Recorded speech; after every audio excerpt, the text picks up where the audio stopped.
Prince Harry and Meghan Markle's neighbors have slammed the duo as the most entitled, disingenuous people on the planet.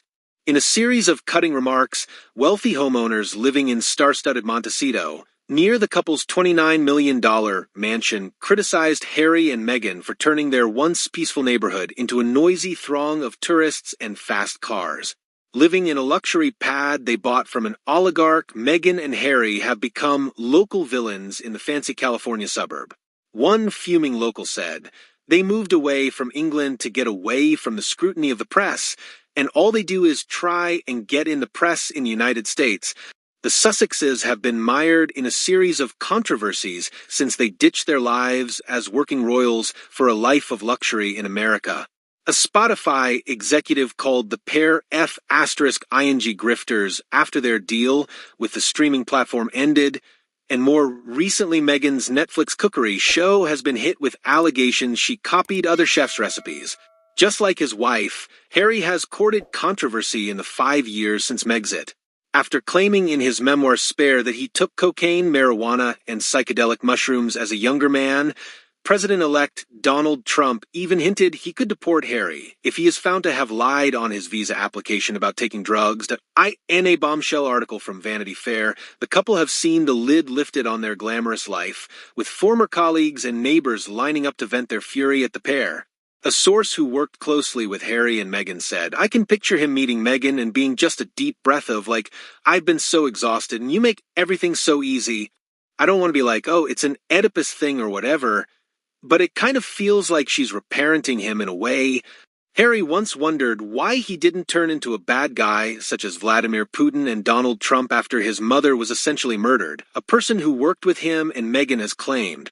During the couple's signing to Spotify, the Duke reportedly wanted to host a podcast series where he interviewed powerful men with complicated stories, Bloomberg reported.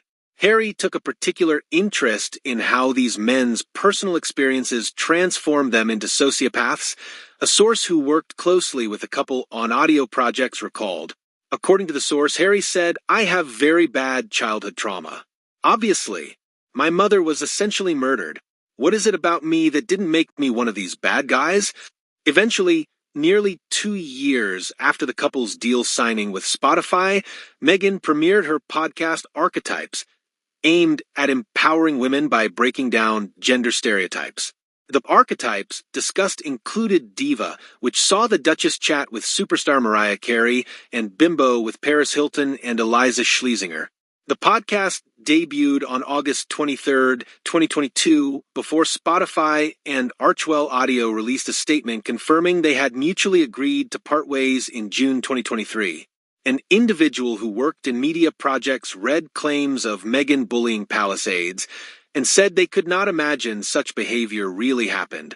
However, after working with the Duchess, the person allegedly changed their mind, thinking, "Oh, any given Tuesday this happened." A person who interacted with her professionally reportedly said, "You can be yelled at even if somebody doesn't raise their voice.